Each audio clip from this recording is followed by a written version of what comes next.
Chapter Un, the Primordial Parents, Typhon and Echidna. Before the gods of Mount Olympus could rule the world in peace, they had to face the ultimate test of their power. Zeus had successfully overthrown his father, Kronos, and locked the Titans deep within the dark pit of Tartarus. The universe seemed to have found order under the rule of the sky gods, but this new order did not please everyone. Gaia, the ancient goddess of the earth, was angry that her children, the Titans, were imprisoned in the deep dark. She decided to unleash a final, terrible weapon against the new rulers of heaven. To do this, she joined with Tartarus, the deepest abyss of the underworld, to create a creature of pure destruction. This creature was Typhon, the largest and most terrifying monster ever to walk the earth.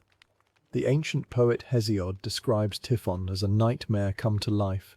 From his shoulders grew 100 snake heads, each one flickering with dark, terrifying tongues. His eyes flashed with fire, burning with a hatred that could melt mountains. But what made Typhon truly terrifying was his voice. He did not speak with just one sound. From his 100 heads came a chaotic storm of noises. Sometimes he spoke the language of the gods, clear and powerful. Other times he bellowed like a wild bull, roared like a proud lion, or hissed so loudly that the sound echoed through the entire world. He was a physical manifestation of chaos, designed for the sole purpose of tearing down the sky. While Typhon was the ultimate weapon of the earth and the underworld, he did not stand alone. Beside him was Echidna, a creature who was equally ancient and terrifying. Her origin is mysterious, with some ancient writers calling her the daughter of the sea gods Phorcys and Ceto, while others claim she was born from Gaia and Tartarus. Echidna was a creature of two worlds. From the waist up, she was a beautiful, bright-eyed nymph with fair cheeks, but from the waist down, she was a massive, scaly serpent. She lived far away from both gods and humans, hidden inside a deep, dark cave beneath a hollow rock. There, in the shadows, she fed on raw flesh and waited. She was immortal and ageless, a silent reminder of the wild dangers that existed before the gods brought order to the cosmos. When Typhon and Echidna came together, they formed a partnership that threatened the very survival of the Olympian gods. They represented a cosmic rebellion. They were the physical forces of the wild earth, the dark sea, and the deep underworld, uniting to destroy the bright sky. Together, they became the mother and father of almost every major monster in Greek mythology. Their union was not just a threat of physical violence, it was a biological threat to the future of the world. They were ready to breed an army of nightmares that would cover the earth and wipe out the human race. The battle between Zeus and Typhon is one of the most violent events described in ancient mythology. When Typhon rose up from the earth, he was so tall that his head brushed the stars, and his outstretched arms could reach from the east to the west. The sight of him was so terrible that many of the Olympian gods fled in fear, hiding themselves in distant lands. Only Zeus stood his ground, knowing that if he failed, the entire universe would fall into eternal chaos.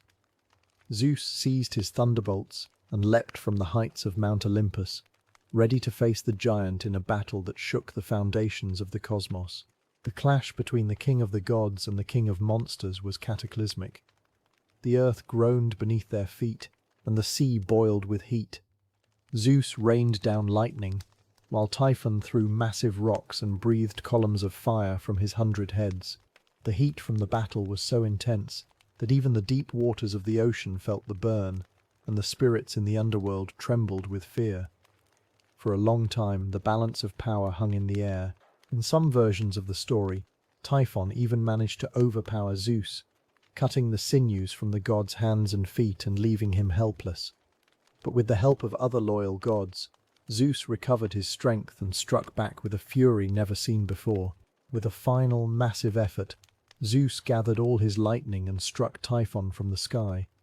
The great monster fell to the earth with a crash that shattered mountains. To make sure Typhon could never rise again, Zeus threw a massive weight upon him. He buried the giant beneath Mount Etna, a great volcano on the island of Sicily. Even today, According to the ancient myths, the volcano erupts because Typhon is still trapped beneath it, breathing fire and shaking the earth in his eternal rage. The rebellion was over, and Zeus had secured his throne as the undisputed ruler of the universe. Although Typhon was defeated and buried deep beneath the earth, his legacy was far from over. Before his fall, he and Echidna had already populated the dark corners of the world with their monstrous offspring. These children inherited the terrible power of their parents, but each had their own unique, terrifying traits. They became the foundational monsters of Greek mythology, the legendary beasts that would define the age of heroes. Echidna remained in her deep cave, nursing her children and preparing them to face the champions of the human world. Their first famous child was Cerberus, the Hound of Hades. Unlike ordinary dogs, Cerberus had 3 heads, a mane of writhing snakes, and the tail of a serpent. He was placed at the gates of the Underworld, not to keep people out, but to prevent the dead from escaping back into the land of the living. Cerberus possessed a voice like bronze and a gaze that could freeze the blood of any mortal who dared to approach him. He was the perfect guardian of the Dark Realm, a direct descendant of the chaos of Typhon and the cold serpent nature of Echidna. Another terrifying child of this primordial union was the Lernean Hydra. This monster was a giant water serpent that lived in the dark swamps of Lerna. The Hydra was famous for its incredible ability to survive. If a warrior managed to cut off one of its many heads, 2 more would grow in its place. To make things worse, the breath of the Hydra was highly poisonous, and its blood was so toxic that even its footprints could kill a mortal. The Hydra was a living plague, a creature that represented the endless regenerating danger of the wild world.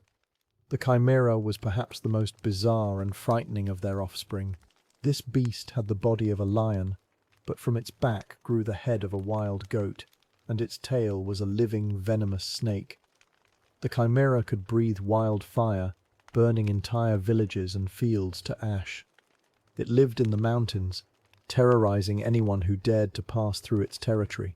The Chimera was a symbol of unnatural chaos, a mixture of different beasts that should never have existed together, bringing destruction wherever it went.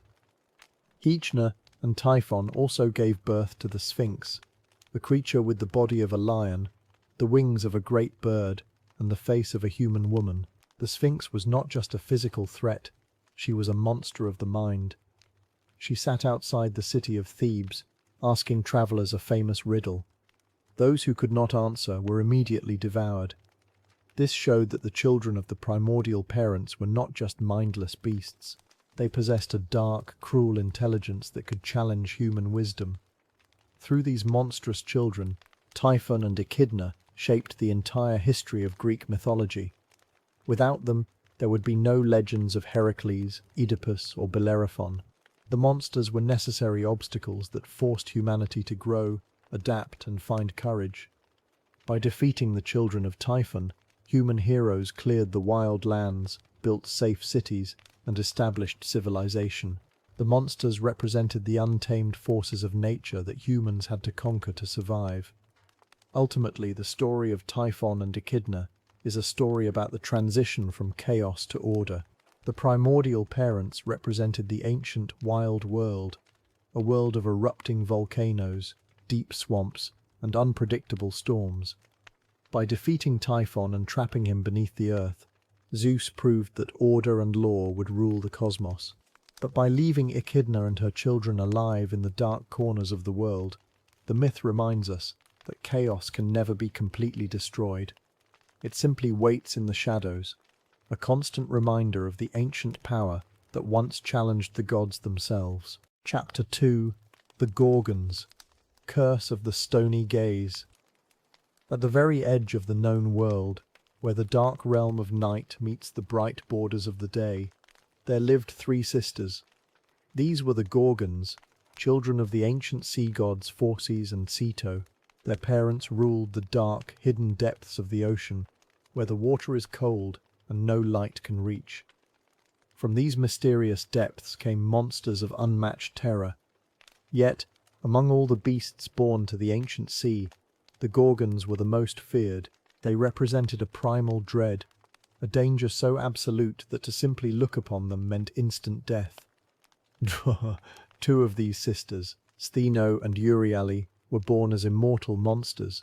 Their names carried heavy meanings. Steno, the eldest, was known as the strong and forceful one. She possessed a savage power, and was said to have killed more men than both of her sisters combined. Euryale, whose name meant the far-roaming, was famous for her loud, piercing cries that could shake the very earth and drive mortals mad with fear. These two sisters did not need a curse to become terrifying. They were born with brass hands, sharp tusks like wild boars, and golden wings that allowed them to fly through the stormy skies. Their heads were already crowned with writhing, venomous snakes instead of hair. They were ageless, unkillable, and completely cut off from the world of humans. But the youngest sister, Medusa, was different. Unlike Steno and Euryale, Medusa was born mortal. She did not have wings of gold or hands of brass. In her youth, she was not a monster at all, but a maiden of extraordinary beauty. Ancient writers, especially the Roman poet Ovid, tell us that her beauty was so great that she was the hope of many jealous suitors. Of all her beautiful features, her hair was the most magnificent. It was long, soft, and gleamed like spun gold. Because of her grace and purity, she became a priestess in the temple of Athena, the goddess of wisdom and war. Medusa's beauty, however, became her undoing. The great god of the sea, Poseidon, saw her and was filled with desire. He pursued her into the very heart of Athena's sacred temple and assaulted her there, desecrating the holy sanctuary. When the goddess Athena looked down and saw what had happened in her temple, she was filled with a cold, unforgiving rage. But she did not punish the powerful sea god. Instead, she turned her anger toward the mortal priestess who had been violated. Athena decided to punish Medusa in a way that would destroy her beauty and isolate her from humanity forever. With a wave of her divine power, Athena transformed Medusa's beautiful golden hair into a nest of writhing, venomous serpents. She changed her smooth skin into rough scales. Her gentle eyes, once admired by so many, were filled with a terrible, deadly light. Athena cursed her so that anyone who dared to look into her eyes would instantly turn to stone. The young woman who had once been a symbol of grace was now a creature of pure terror, banished to the dark corners of the earth to live in complete isolation. This transformation was not just a change in appearance, it was the birth of a terrible anatomical power. The gaze of the Gorgon was a physical force, a biological weapon of absolute destruction. When a mortal man looked directly into Medusa's eyes, a violent process began within his body. It was not a magical disappearance of life, but a sudden, painful freezing of the flesh. The process of petrification began the very instant the eyes met. The light from the Gorgon's gaze entered the victim's eyes, travelling rapidly down the optic nerve. This light carried a supernatural coldness that immediately shocked the brain. Within a fraction of a second, the nervous system failed. The brain could no longer send signals to the muscles, trapping the victim in whatever pose they held at that exact moment. A hunter would remain frozen with his bow half drawn. A warrior would stay locked with his sword raised high. Next, the curse attacked the blood. The warm, flowing liquid in the veins began to thicken and slow down. It turned from a vital fluid into a cold, heavy silt. As the blood stopped moving, the heart struggled to pump, calcifying and hardening mid-beat. The soft tissues of the body, the lungs, the stomach, and the muscles, were stripped of their moisture. The calcium in the bones seemed to expand outward, flooding the cells and turning soft flesh into solid grey granite. The skin was the last part of the body to change. It lost its colour, turning a pale, stony grey. The outer layer hardened, fusing with the muscle and bone beneath it, until the entire human being was nothing more than a lifeless statue. The victim remained fully conscious during the first few seconds of this process, feeling their own body turn to cold stone from the inside out, unable to scream or run. Medusa's snakes were not just a terrifying decoration on her head, they were living, venomous serpents that acted as an extension of her own nervous system. They hissed and writhed, tasting the air with their split tongues. They could sense the warmth of any living creature nearby, acting as sensory organs that warned Medusa of approaching enemies even in the darkest night. If an intruder managed to avoid her deadly gaze, the snakes would strike, delivering a highly toxic venom that would paralyze the victim, leaving them helpless before the Gorgon's eyes. For years, the three sisters lived together on an isolated island. The landscape around their cave was a silent, grim graveyard of stone. The roads and fields were dotted with the statues of men and beasts who had dared to wander too close. These were not works of art created by a sculptor, but real people frozen in their final, terrifying moments of life. The statues showed faces twisted in horror, hands raised in a useless attempt to shield their eyes from the monster. It was into this land of stone that the hero Perseus travelled. Sent on a desperate quest by a wicked king, Perseus knew that a direct attack on Medusa was suicide. He was aided by the gods, who gave him special tools to survive. Hermes gave him winged sandals to fly and a curved sword to cut through the monster's neck. But his most important weapon came from Athena, a highly polished bronze shield that shone like a mirror. Using the reflective surface of the shield, Perseus was able to see Medusa without looking directly at her. He watched her reflection as she slept among her immortal sisters. Guided by the goddess Athena, Perseus struck with his curved sword, severing Medusa's head in a single clean blow. Even in death, Medusa's tragic nature remained. From her severed neck, two legendary figures were born, fathered by Poseidon long ago. The first was Pegasus, the magnificent winged horse, and the second was Chrysaor, a giant warrior who held a golden sword. As Perseus fled on his winged sandals, Medusa's immortal sisters, Steno and Euryale, woke up.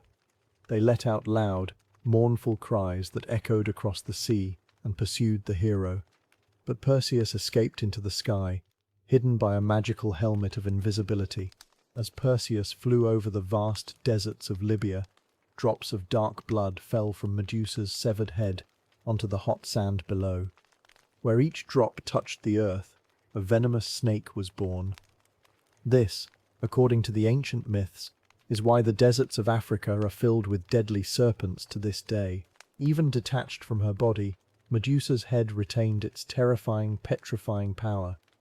Perseus used it to turn his enemies to stone, before finally presenting the head to Athena. The goddess placed the Gorgon's head onto her own shield, the Aegis, where it remained as a symbol of divine protection and absolute terror. The story of the Gorgons is a tale of tragedy, power, and ancient dread. It shows how easily the gods could destroy a mortal life, turning beauty into a weapon of death. Medusa was a victim of both divine lust and divine anger, condemned to a life of complete isolation. Yet, through her curse, she became one of the most powerful and enduring monsters in human history, a creature whose very memory still has the power to freeze us with fear. Chapter 3. The Lernean Hydra. Venom and Regeneration. In the ancient world, there were places where the boundary between the living and the dead grew dangerously thin. One such place was Lerna, a region of marshlands and deep waters located in the territory of Argos. Lerna was not merely a swamp. To the ancient Greeks, it was a sacred and terrifying space, believed to be one of the physical entrances to the Underworld. The waters of the local lake, Halcyon, were said to be bottomless, swallowing down anyone who dared to swim in them. The air here was heavy with the smell of rotting plants and stagnant water. It was a place of silence, dampness, and shadow. Within this dark wetland lived a creature born of ancient chaos, a beast whose very existence was a threat to the natural order. This was the Lernean Hydra. The Hydra was a creature of monstrous birth, a child of the giants Typhon and Echidna. These two parental figures were responsible for many of the most terrifying beasts in Greek myth, including the multi-headed dog Cerberus and the fire-breathing Chimera. Like its siblings, the Hydra was a physical manifestation of terror. but it possessed a biological lethality that made it unique. The goddess Hera, who harbored a deep and permanent hatred for the hero Heracles, took a special interest in the Hydra. She raised the serpent in the marshes of Lerna, nurturing its strength and feeding its malice, specifically preparing it to one day destroy the son of Zeus. Meandry in appearance, the Hydra was a massive serpentine dragon, but its most defining physical feature was its multiple heads. The exact number of these heads varied depending on the storyteller. Some ancient writers spoke of 5 or 6 heads, while others claimed there were 50 or even 100. However, the most common tradition, recorded by mythographers like Apollodorus, described the Hydra as having 9 heads. 8 of these heads were mortal, capable of being destroyed, but the 9th head, located in the very center of its body, was completely immortal. This central head was the source of the creature's consciousness and its most dangerous weapon. The danger of the Hydra did not lie solely in its teeth or its size. Its true power was chemical. The Hydra was a walking laboratory of lethal toxins. Ancient texts, including the works of Hesiod and Ovid, emphasize that the Hydra's biology was saturated with a poison so pure and concentrated that it defied nature. This venom was present in every part of the beast. It filled its veins, it coated its fangs, and it saturated its breath. The breath of the Hydra was a weapon of mass destruction in the marshland. The serpent did not need to strike to kill, it merely had to breathe. The air exhaled from its many mouths carried a toxic gas that could choke the life out of any living thing nearby. Even when the Hydra was asleep, its presence was fatal. The ancient writer Hyginus recorded that the scent of the creature's tracks was so virulent that if a traveller walked through a path where the Hydra had recently rested, they would breathe in the residual vapour and die in agonizing pain. The swamp of Lerna was thus turned into a wasteland where no human could survive, and the local people lived in constant fear of the wind carrying the monster's deadly scent toward their homes. This was the challenge presented to Heracles for his second labour. After defeating the Nemean lion, the hero was commanded by King Eurystheus to travel to Lerna and destroy the Hydra. It was a task designed to be impossible. While the Nemean lion possessed an impenetrable hide, it was still a single beast that could be wrestled and choked. The Hydra, however, was a threat that could not be solved by simple strength.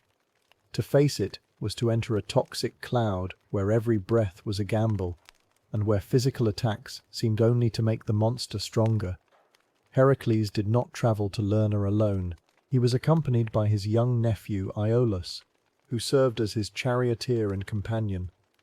As they approached the swamp, the heavy mist and the foul smell of the water must have warned them of the danger ahead. To force the Hydra out of its deep lair beneath the springs of Amymone, Heracles used a clever tactic.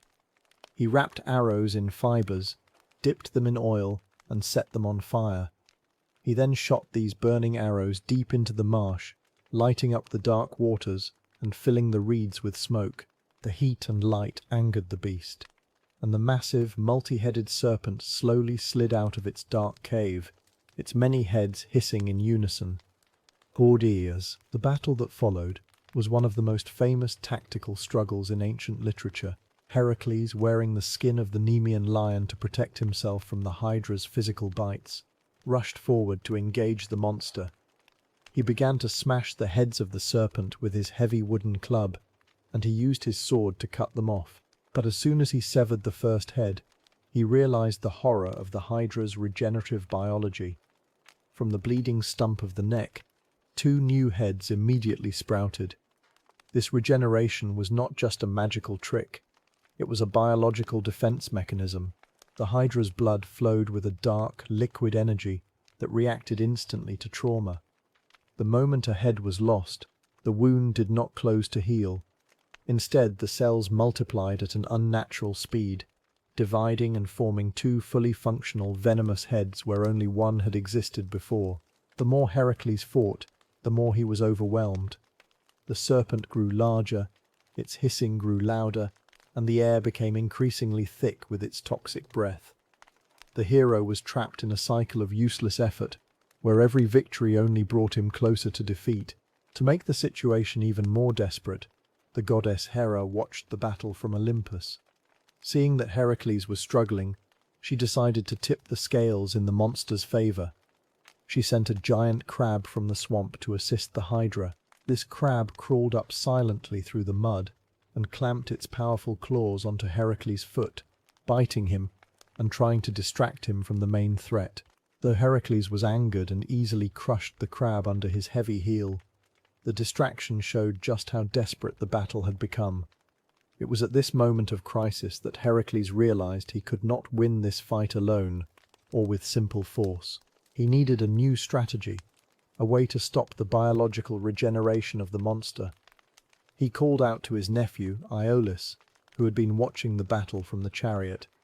Together, the two developed a plan that combined physical strength with the destructive power of fire.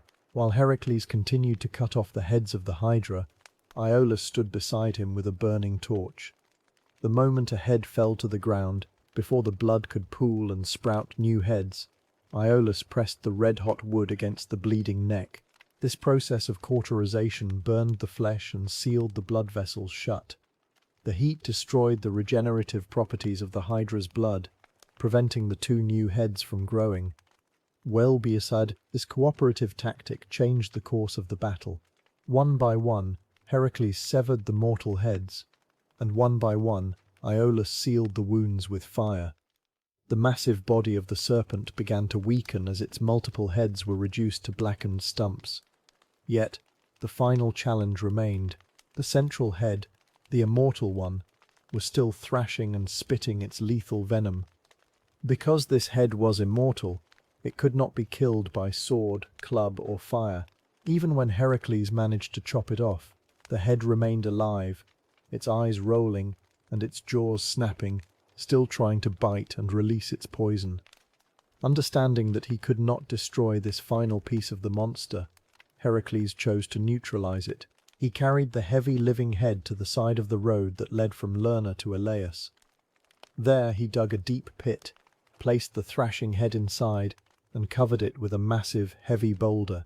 Locked away beneath the earth, the immortal head of the Hydra was rendered harmless, unable to hurt anyone again, though it remained alive in the dark forever. With the beast defeated, Heracles performed an action that would have profound consequences for the rest of his life. He sliced open the body of the dead Hydra and dipped the tips of his arrows into its dark gall, which was the source of its most concentrated venom. By doing this, Heracles created the most feared weapon in the ancient world. A mere scratch from one of these poisoned arrows would cause certain painful death, as there was no medicine or magic that could cure the Hydra's venom. This decision, however, was a double-edged sword. The poison of the Hydra was so corruptive that it could not be controlled forever. Years later, during his travels, Heracles used one of these arrows to shoot the centaur Nessus, who was trying to hurt his wife Deianira. As Nessus lay dying, he realized the power of the poison in his veins. He whispered a lie to Deianira, telling her that his blood, mixed with the liquid from his wound, was a love potion that would keep Heracles faithful to her forever. When Deianira later feared she was losing her husband's love, she smeared this dried mixture onto a tunic and sent it to Heracles. The moment the hero put on the shirt, the warmth of his body activated the dormant Hydra venom. The poison burned into his skin, eating away his flesh and fusing the fabric to his bones. The pain was so intense that the greatest hero of Greece could not bear it. In his agony, Heracles built his own funeral pyre and threw himself onto the flames to escape the torment. In this tragic end, the Hydra achieved its ultimate victory. Though Heracles had defeated the beast in the swamps of Lerna, its venom survived, travelling through the years to finally claim the life of the man who had slain it. The story of the Lernean Hydra remains a powerful lesson in the dangers of corruption, showing that some battles cannot be won by strength alone, and that the poisons we use to defeat our enemies often find a way to destroy us in the end. Chapter 4. The Chimera, Lycia's fire-breathing terror. In the rugged, sun-scorched valleys of ancient Lycia, a land of deep gorges and towering cliffs in what is now southwest Turkey, a shadow of pure terror once hung over the people. This was not the shadow of an ordinary beast of prey, it was the presence of an immortal monster, a creature whose very shape defied the natural order of the world. The ancient Greeks called her the Chimera. She was a living nightmare, a mixture of different deadly creatures fused into one terrifying body. For generations, the mere mention of her name brought a sense of ancient dread to the people of the Mediterranean. She was more than just a physical danger. She was a sign of disaster, a living symbol of the chaotic forces of nature that humans could neither understand nor control. To understand the terror of the Chimera, we must first look at her bloodline.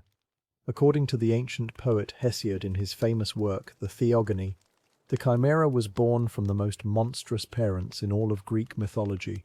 Her father was Typhon, a giant storm monster with 100 burning snake heads, who once dared to challenge Zeus for the throne of heaven. Her mother was Echidna, a half-woman, half-serpent creature who lived in a dark cave and fed on raw flesh. From this unholy union came a family of monsters that plagued the ancient world, including Cerberus, the three-headed dog of the Underworld, and the multi-headed Hydra of Lerna. The Chimera inherited the worst traits of both parents. She possessed the raw, burning power of her father and the cold, poisonous malice of her mother. The physical description of the Chimera is one of the most famous anatomical puzzles in mythology. In the 6th book of the Iliad, the epic poet Homer describes her as a creature of divine origin, not of human make. In the front, she was a majestic and powerful lion. In the back, she was a scaly, venomous serpent. And in the middle of her body, she was a wild goat. This was not a simple combination of three animals standing next to each other. It was a single, monstrous body where these three different natures fought for control, yet worked together to destroy everything in their path. The sheer sight of this creature, combining the apex predator of the land, the most feared reptile of the earth, and the stubborn survivalist of the mountains, was enough to paralyze any warrior with fear. But the true nightmare of the Chimera lay in her heads. While some later artists showed her as a simple lion with a snake for a tail, the oldest literary sources describe a much more complex and terrifying anatomy. Hesiod wrote that the Chimera actually had 3 heads, each capable of independent thought and action. The main head was that of a fierce, glare-eyed lion with a heavy mane. The second head, which grew directly out of the middle of her back, was that of a goat. The third head, at the very end of her long tail, was a venomous serpent or dragon. It was from the goat's head, surprisingly, that the monster breathed her signature weapon, a continuous, roaring stream of blazing fire. The choice of a goat as the source of fire might seem strange to modern readers, but to the ancient Greeks it carried deep meaning. The lion represented the hot, dry strength of summer, while the snake represented the cold, earthbound nature of winter.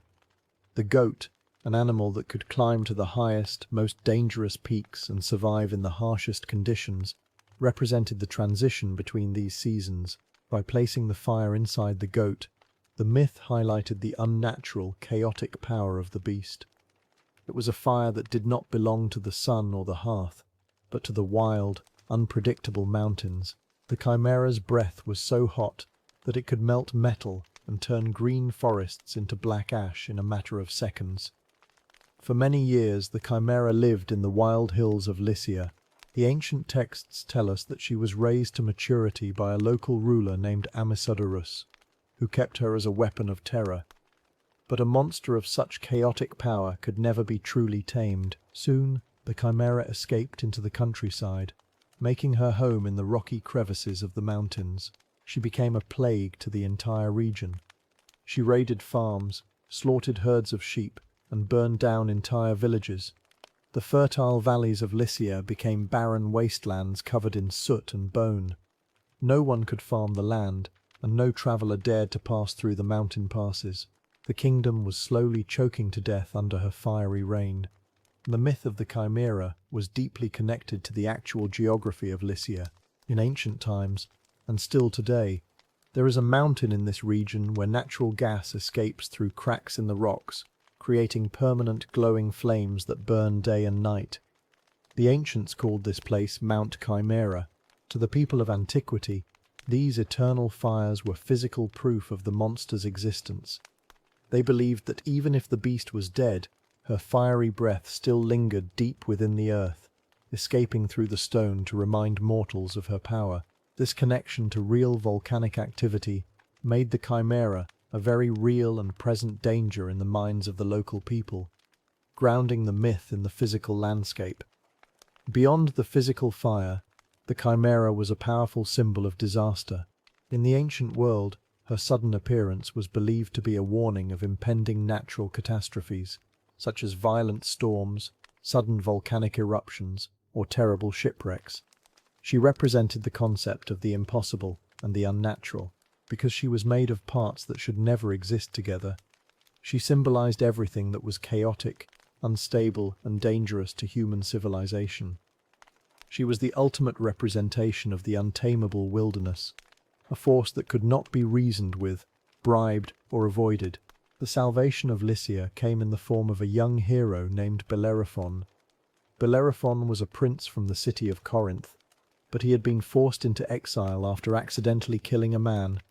He sought refuge with King Protus of Tiryns, but trouble followed him. The king's wife fell in love with the handsome young hero, but when Bellerophon rejected her advances, she falsely accused him of trying to violate her. King Protus was furious, but he could not kill Bellerophon himself, as the sacred laws of hospitality forbade a host from harming his guest. Instead, Protus sent the hero to his father-in-law, King Iobates of Lycia, with a sealed letter. When Bellerophon arrived in Lycia, King Iobates welcomed him with grand feasts for 9 days, not reading the letter until the 10th morning. When he finally opened the sealed tablet, he was shocked by its message: "Kill the bearer of this letter." Like Protus, Iobates feared the anger of the gods if he murdered a guest who had eaten at his table. He needed a way to execute the young prince without getting his own hands dirty. The solution was simple and deadly. Iobates asked Bellerophon to perform a task that everyone believed was impossible: to hunt down and kill the raging Chimera. Bellerophon knew the task was a death sentence, but he accepted it with courage. He did not go into battle alone, however. With the help of the goddess Athena and the god Poseidon, Bellerophon managed to capture and tame Pegasus, the magnificent, immortal winged horse. Pegasus had been born from the neck of the Gorgon Medusa when she was slain, and he possessed the ability to fly higher and faster than any bird. Riding on the back of this divine stallion, Bellerophon took to the skies, leaving the earth behind. He flew over the smoking valleys of Lycia, searching for the lair of the three-headed terror. As Bellerophon approached the mountain slopes, the Chimera emerged from her cave, sensing a threat from above. The sight was terrifying. Her lion head roared, her serpent tail hissed with deadly venom, and her goat head let loose a massive column of bright, white-hot fire that scorched the air. The heat was so intense that Bellerophon could feel it even high up in the sky. He realized immediately that a close-quarters battle on the ground would be fatal. No shield could withstand that heat, and no armor could protect him from being burned to ash. He had to use his speed and the mobility of Pegasus to find a weakness in the monster's defense. Bellerophon began his attack from the air, raining arrows down upon the beast, but the Chimera's thick hide and the rising heat currents from her fire deflected his weapons. The hero needed a clever plan. He looked at the gaping mouth of the goat head, which was constantly open to release its deadly flames. He realized that the source of her strength could also be her undoing. Bellerophon took a heavy block of lead and fixed it firmly to the tip of his long spear. Holding the spear tightly, Bellerophon urged Pegasus into a dangerous dive, rushing straight toward the roaring monster. The Chimera saw him coming and opened her jaws wide, preparing to unleash a massive blast of fire to incinerate the hero and his horse. But just as the flames began to gather in her throat, Bellerophon threw his spear with all his might, driving the lid-tipped point deep into the open mouth of the fire-breathing head. The result was immediate and devastating. The intense, supernatural heat of the Chimera's own breath instantly melted the lid on the spear tip. The liquid metal flowed down her throat and into her lungs, sealing her airways and burning her from the inside out. The great beast choked on her own fire, her roars turning to muffled gasps as the molten lead hardened inside her chest. With a final desperate convulsion, the Chimera collapsed onto the blackened rocks, defeated not by superior physical strength, but by the clever use of her own deadly nature against her. With the death of the Chimera, the land of Lycia was finally freed from its longest and darkest nightmare. Bellerophon returned to King Iobates as a triumphant hero, proving that even the most chaotic and unnatural terrors of the world could be conquered through courage, divine help, and human intelligence. Yet, the legacy of the Chimera did not die on that mountain. Her name passed into the language of future generations, becoming a term for any wild, impossible dream or a mixture of highly different elements. Today, the Chimera remains a powerful reminder of the ancient dread of the wild, a symbol of the terrifying hybrids that lie at the borders of our imagination and our fears. Chapter 5. The Minotaur. Shame of the Cretan Labyrinth. Before the great cities of mainland Greece rose to power, the island of Crete ruled the Mediterranean Sea.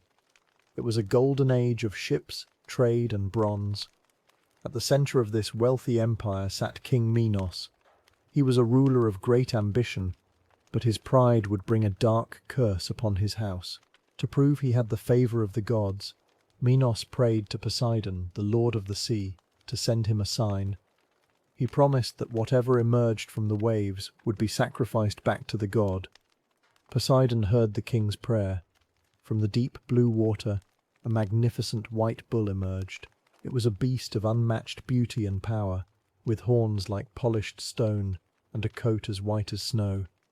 But when Minos saw the creature, his greed overcame his duty. He could not bear to kill such a perfect animal. Instead, he hid the divine bull among his own herds and sacrificed a lesser, ordinary beast in its place. No one can trick the gods without paying a terrible price.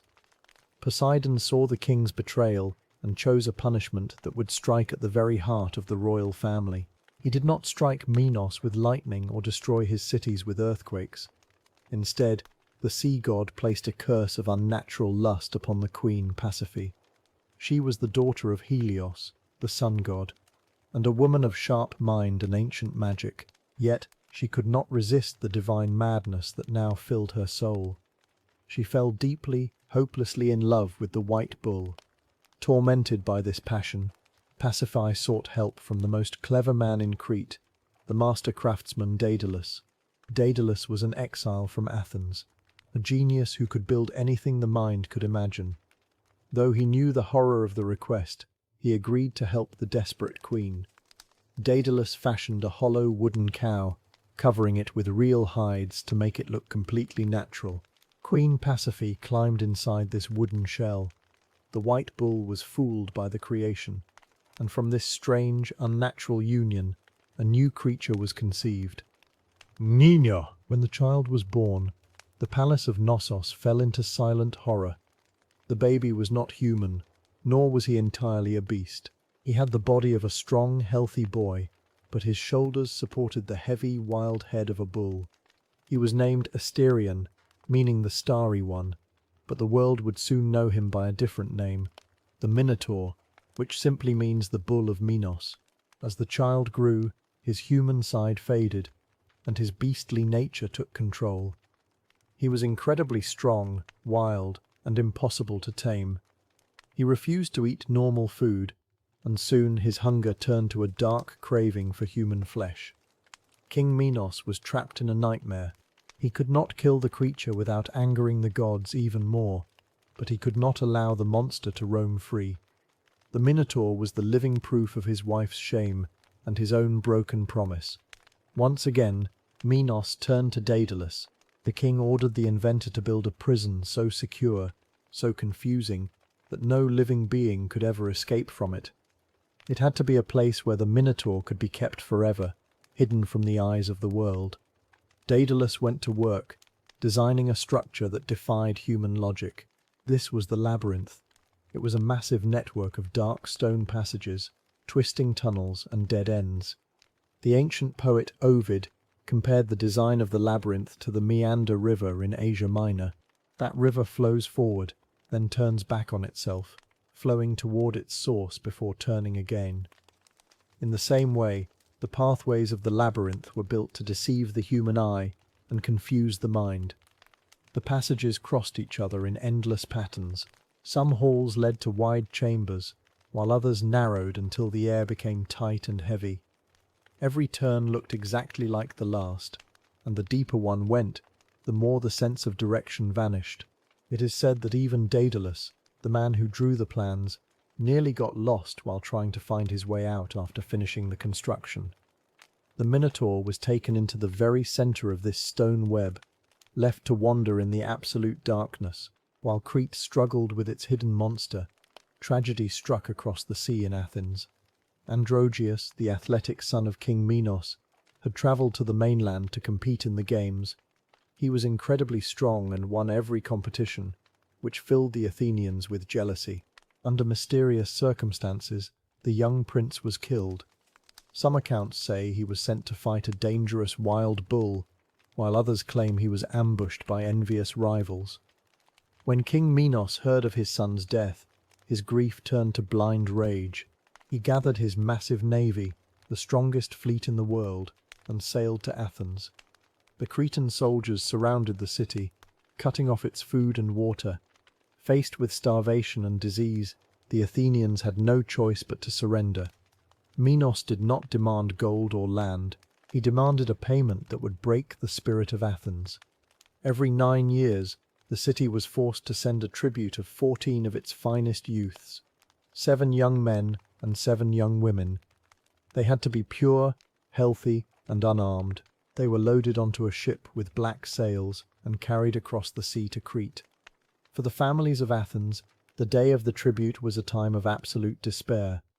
The young victims were chosen by drawing lots, meaning no family, rich or poor, was safe from the draft. The chosen youths were torn from their homes and marched to the ships, knowing they would never see their families again. Upon arriving in Crete, the Athenians were paraded through the streets of Knossos. The citizens looked on with a mix of pity and fear, knowing what waited for these foreigners. The youths were then led to the entrance of the labyrinth. The heavy stone doors groaned open, and they were pushed inside. The doors slammed shut behind them, cutting off the warm Mediterranean sun. Inside, there was only cold stone, shadows, and silence. The victims would wander through the dark, cold passages, trying to stay together. They would hear the distant, hollow sound of heavy hooves clicking against the stone floors.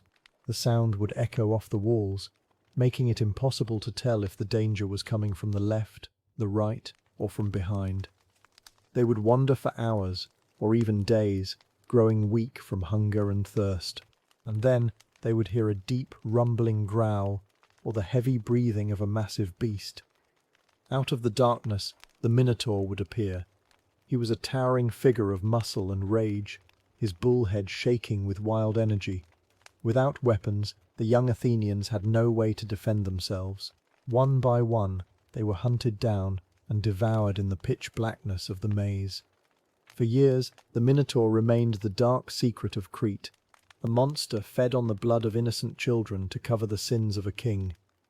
The labyrinth was not just a masterpiece of engineering, it was a monument to human pride, divine anger, and the terrible price of broken promises.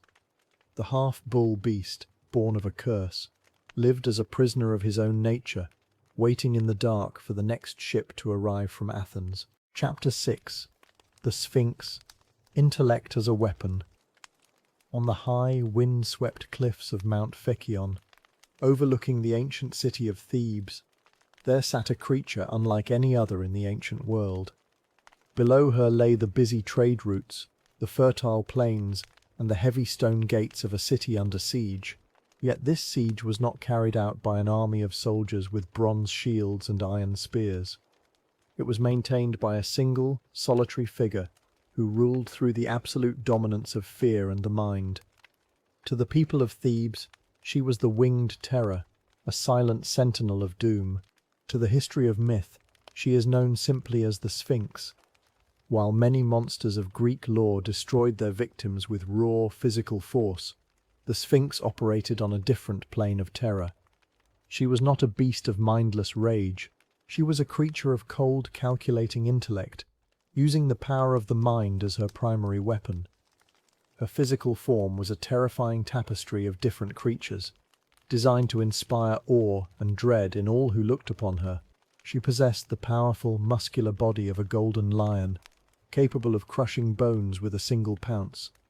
From her back grew the great feathered wings of an eagle, allowing her to sweep down from the mountains with sudden, deadly speed. Yet, most disturbing of all was her head and chest, which were those of a beautiful human woman. This human face was a cruel trick of nature. It gave her victims a false sense of hope, suggesting a capacity for mercy or reason that the beast simply did not possess. Her eyes, cold and sharp as polished stone, watched the roads below with absolute focus. She did not hunt her prey through the forests or drag them from their beds at night. Instead, she waited for them to come to her. She blocked the main highway into the city, making escape impossible and entry a matter of life and death. To pass her, one had to engage in a battle of wits. To fail was to face a sudden and gruesome end. The origins of this creature are rooted in the darkest corners of Greek mythology. According to the ancient poet Hesiod in his work, the Theogony, the Sphinx was born of a monstrous lineage. She was the offspring of Orthrus, the fearsome two-headed dog that guarded the cattle of Geryon, and the Chimera, a fire-breathing beast with the heads of a lion, a goat and a serpent. Other ancient writers claimed her parents were the primordial giants Typhon and Echidna, the source of almost all monsters in the Greek world. Regardless of her exact parentage, she carried the blood of chaos in her veins. She was a living manifestation of the ancient wild world that existed before the gods of Olympus established order. The Sphinx did not arrive at Thebes by accident. She was sent as a divine instrument of punishment. The goddess Hera, the queen of heaven, cast her down upon the city to punish its king, Laius, for a terrible crime. Laius had violated the sacred laws of hospitality and nature, and the gods demanded payment. The Sphinx was the price the entire city had to pay. Her presence was a plague upon the land, a constant reminder of the ruler's sins. Under her shadow, the fields went unharvested, trade ground to a halt, and the citizens lived in a state of constant, suffocating anxiety. The daily routine of the Sphinx was a grim ritual. She would perch on her high rock, watching the road. Whenever a traveller approached, she would swoop down, blocking their path with her massive wings. She did not immediately attack. Instead, she offered them a choice. If they could answer a riddle, they could pass freely, and she would leave the land forever. If they failed, they would pay with their lives. It seemed like a fair offer, a simple test of intelligence, but the pressure of the moment, with the giant beast towering over them, smelling of blood and dust, made clear thinking almost impossible. One by one, the young men of Thebes tried their luck, and one by one they failed. The very name of the Sphinx reveals the terrible nature of her punishment. In ancient Greek, her name is closely tied to the verb meaning to squeeze or to strangle. This was her chosen method of execution. When a traveller gave the wrong answer, or stood silent in frozen terror, the Sphinx would strike. She would seize them with her powerful lion claws, pin them to the earth, and slowly strangle the life out of them. Once they were dead, she would devour them, leaving nothing but cracked bones scattered across the rocky road. The path to Thebes became a graveyard, white with the remains of those who had dared to match wits with the monster. The riddle she asked was simple in its wording, yet incredibly deep in its meaning.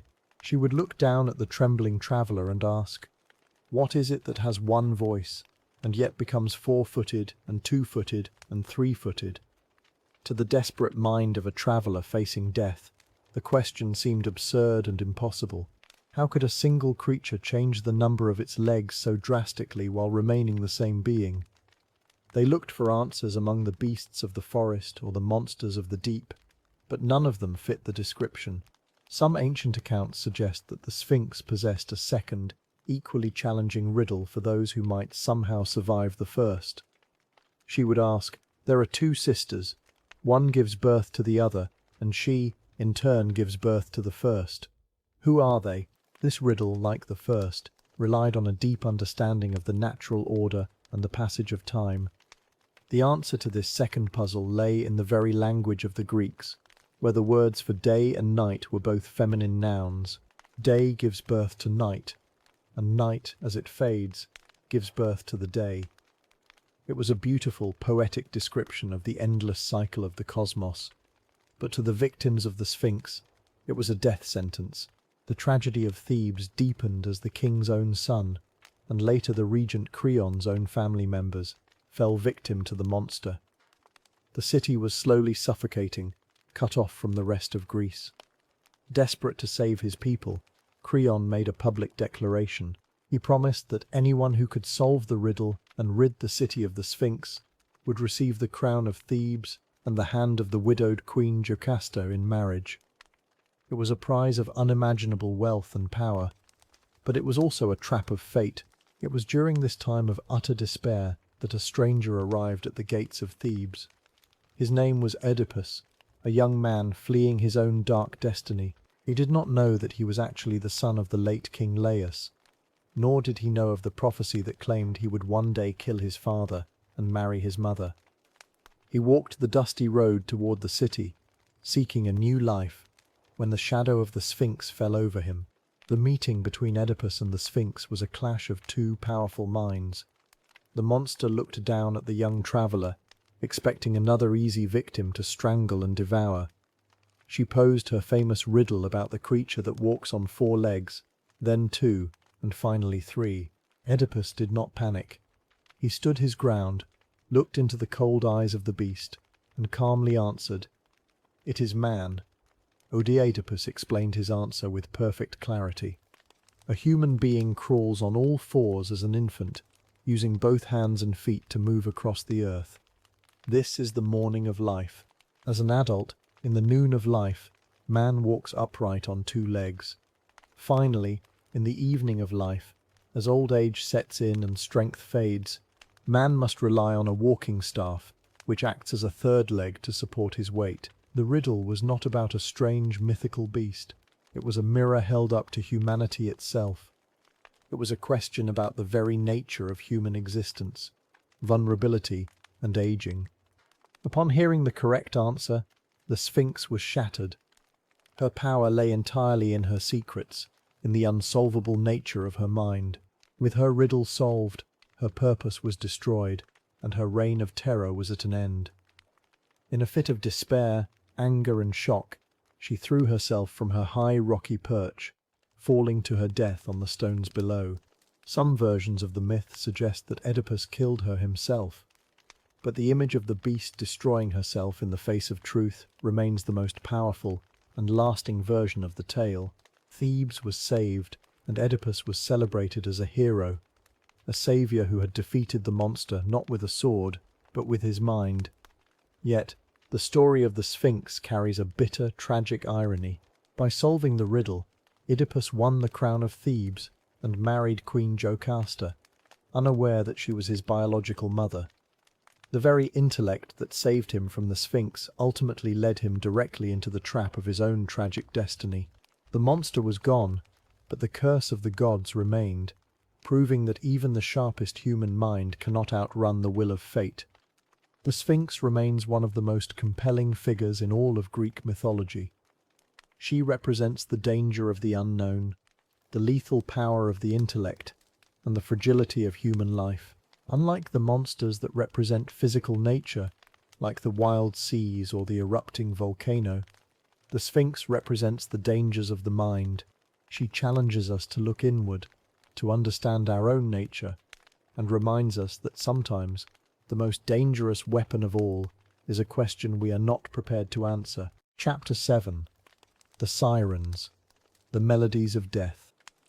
The sea has always been a place of deep mystery and danger. To the ancient Greeks, the vast open water was not just a trade route, but a realm of unpredictable gods and terrible monsters. Among all the terrors that waited in the dark waves, none were more quietly horrifying than the Sirens. Today, many people think of these creatures as beautiful mermaids with long hair and fishtails, sitting on rocks and smiling at passing ships. But this modern image is a complete misunderstanding of the ancient myths. In the earliest Greek stories, the Sirens were not creatures of the water at all. They did not have scales or fins. Instead, they were terrifying hybrids of women and birds. They were feathered monsters of the air and the earth, and their history is a dark journey that begins not with a desire to kill, but with a deep, endless grief. To understand how these creatures became the deadly executioners of the sea, we must look at their origin. In the oldest traditions, the Sirens were daughters of the river god Achelous and one of the Muses, the goddesses of music and art. Because of this divine parentage, they possessed voices of unbelievable beauty and power. They were not born as monsters. Originally, they were beautiful young women, serving as the handmaidens and companions of Persephone, the goddess of spring. They spent their days in bright green meadows, playing music, singing and picking flowers with the young goddess. It was a life of peace, light, and perfect harmony. But this peaceful world shattered on the day that Hades, the lord of the underworld, tore open the earth and dragged Persephone down into the land of the dead. The loss of the goddess of spring threw her mother, Demeter, into a state of wild, destructive grief. The Sirens, too, were devastated by the sudden disappearance of their companion. According to the Roman poet Ovid in his work Metamorphoses, the Sirens did not want to remain on the land while their friend was lost. They begged the gods for a way to search the world for her. They wished for wings so they could fly over the vast oceans and the distant lands to find Persephone. The gods granted their wish, transforming them into creatures with the bodies of birds, but keeping their sweet, human faces and beautiful voices. Other older stories offer a darker reason for this physical change. Some ancient writers claimed that the transformation was not a gift, but a harsh punishment from Demeter. The earth goddess, blinded by her anger and pain, blamed the young handmaidens for failing to protect her daughter from the god of the dead. As a punishment for their silence and failure to act, she stripped away their human beauty. She cursed them with the sharp claws and heavy feathers of birds, turning them into liminal monsters that belonged neither to the earth nor fully to the heavens. Whether their wings were a gift or a curse, the Sirens failed in their search. They could not find Persephone, and they could not return to their old lives. Stranded in their new, monstrous forms, they became deeply associated with death and mourning. In early Greek culture, the Sirens were seen as spirits of the underworld. They were the muses of the dead. Instead of singing songs of joy and creativity, they sang songs of deep sorrow. They became psychopomps, spiritual guides who helped the souls of the dead find comfort as they crossed into the afterlife. Ancient Greek families often carved images of the Sirens onto grave markers, known as stelae. In these ancient carvings, the Sirens are shown as large birds with the heads of weeping women, sometimes holding lyres or flutes.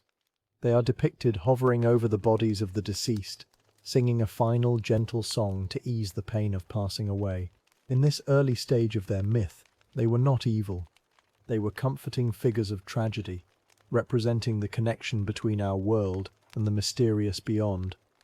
But, as the centuries passed, the myth of the Sirens began to shift. They moved away from the tombs of Greece and settled on a lonely, rocky island in the Western Sea, often called Anthomoessa.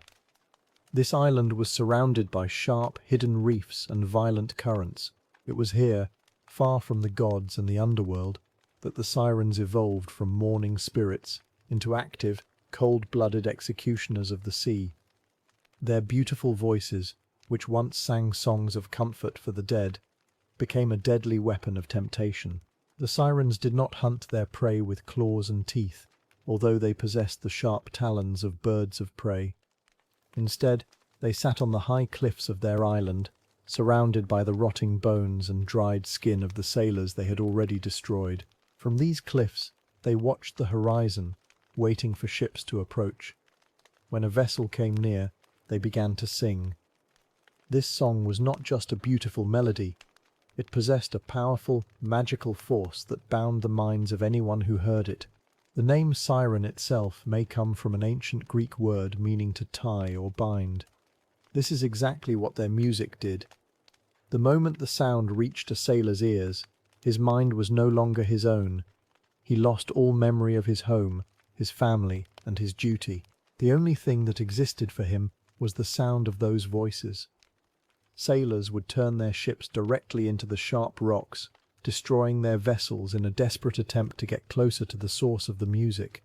Those who survived the shipwreck would crawl onto the shore and sit at the feet of the birdwomen, listening to the song until they starved to death, unable to move or look away.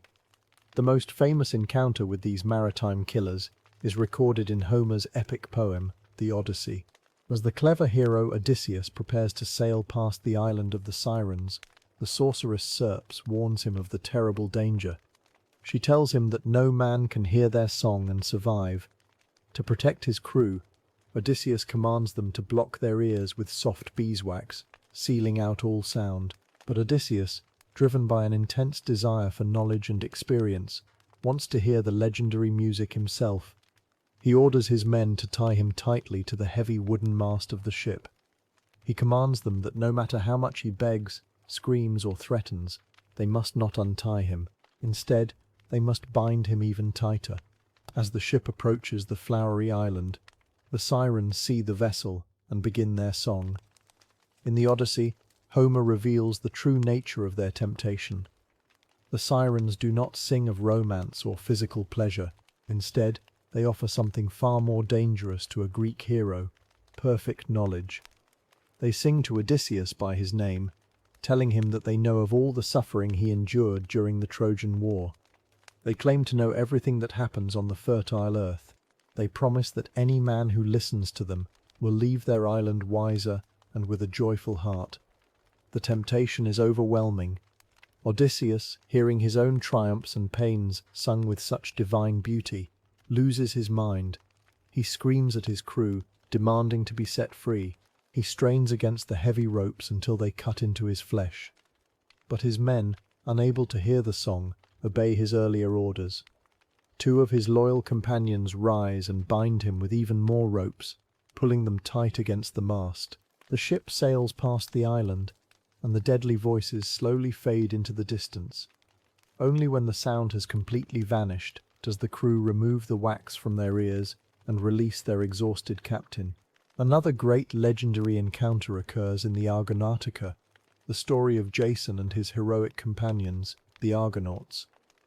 As their great ship, the Argo, sails near the rocky cliffs of the Sirens, the heroes begin to fall under the spell of the deadly music. They are about to turn their ship toward the rocks when the divine musician Orpheus steps forward. Orpheus, a master of the lyre whose music could move rocks and tame wild beasts, begins to play his own instrument. He sings a song so loud, clear, and powerful that it completely drowns out the voices of the Sirens. One of the heroes, Boots, is so overwhelmed by the Sirens' call that he leaps into the sea to swim to them. But he is saved by the goddess Aphrodite. The rest of the crew escapes unharmed, protected by the superior beauty of Orpheus's music. According to ancient legends, the Sirens were bound by a strict prophecy. It was decreed that if a single mortal ever heard their song and managed to survive, the Sirens would perish. After Odysseus sailed past their shores without falling victim to their trap, the creatures were filled with despair and ruin. Realizing that their power was broken, they threw themselves from the high cliffs of their island into the dark, cold waves of the sea.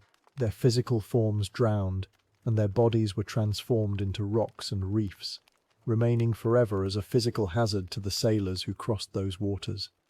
The evolution of the Sirens is a powerful reflection of how the ancient Greeks viewed the world. They began as grieving companions of a lost goddess, representing the natural sorrow of death. But as Greek civilization expanded across the Mediterranean, the sea became the center of life, trade, and danger. The monsters of the land and the underworld were moved to the water, and the Sirens became symbols of the hidden perils of the deep. Their transition from mourning birds of the tombs to the singing executioners of the cliffs shows how easily comfort can turn to terror. They remind us that the most dangerous traps are not those of brute strength, but those that promise us exactly what we want to hear, binding us to our own destruction. Chapter 8. Scylla and Charybdis, the Strait of Despair. For ancient mariners, the Mediterranean Sea was not just a body of water to be crossed for trade and war. It was a dark, living space filled with hidden dangers and divine anger. Among all the perilous routes of the ancient world, none carried a more terrifying reputation than the narrow channel of water dividing the mainland of Italy from the island of Sicily. Today we know this body of water as the Strait of Messina, but to the sailors of antiquity it was known as the Strait of Despair. Here, the natural currents of the sea were so unpredictable and violent that they seemed to be driven by a cruel, conscious mind. In the minds of the Greeks, these waters were not merely a geographical hazard. They were the hunting grounds of two closely linked monsters, whose very names became synonymous with unavoidable doom. The terror of this strait was both physical and psychological. It was a place where human skill, courage, and technology meant absolutely nothing.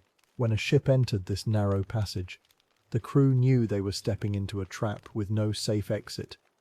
The channel was so narrow that avoiding one danger meant sailing directly into the path of the other. This geographical reality created a state of constant, exhausting dread for anyone who dared to steer a wooden ship through its waters. The physical space itself felt alive, pressing in from both sides, as if the cliffs and the water were working together to destroy any mortal who dared to pass. On the cliffs of the mainland side lived Scylla, a creature of pure, predatory horror. In later Roman myths, such as those told by the poet Ovid, Scylla was once a beautiful young nymph. She was loved by the sea god Glaucus, but this love invited the jealousy of the sorceress Circe. In a fit of envy, Circe poured magical poisons into the bay where Scylla bathed, transforming her lower body into a mass of barking monsters. However, in the older, more primal tradition of Homer's Odyssey, Scylla's origin is far more ancient and mysterious. She is described as the offspring of Crates, a dark goddess of the dangerous sea. In this older view, Scylla was never human. She was a fundamental, ancient force of nature, designed from the beginning of time to destroy and devour. Homer describes Scylla's physical form with a level of detail that remains deeply disturbing. She is not a simple sea serpent or a giant fish, but a bizarre hybrid nightmare. She has 12 dangling, deformed feet that hang in the air above her cave. From her main body, 6 incredibly long, flexible necks stretch out like serpents. At the end of each neck is a terrifying head, and each head is armed with 3 rows of sharp, tightly packed teeth, like those of a shark. She hides her massive, heavy body deep inside a dark, fog-covered cave halfway up a sheer cliffside. From this darkness, only her 6 long necks stretch out, searching the waters below for prey. The psychological horror of Scylla is heightened by her voice. One might expect a creature of her size to roar with the thunder of the sea. Instead, Homer writes that she makes a sound like a newborn puppy. This high, thin yapping is an incredibly unsettling detail.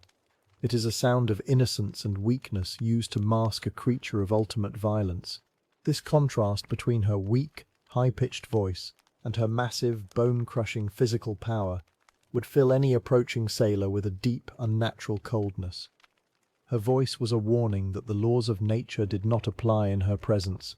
Directly opposite Scylla, just a short distance away, lay her twin hazard, Charybdis. While Scylla represented the horror of the predator, Charybdis represented the horror of the abyss. Charybdis was not a creature with arms, legs, or heads. Instead, she was a massive, living whirlpool, a personification of the sea's hunger.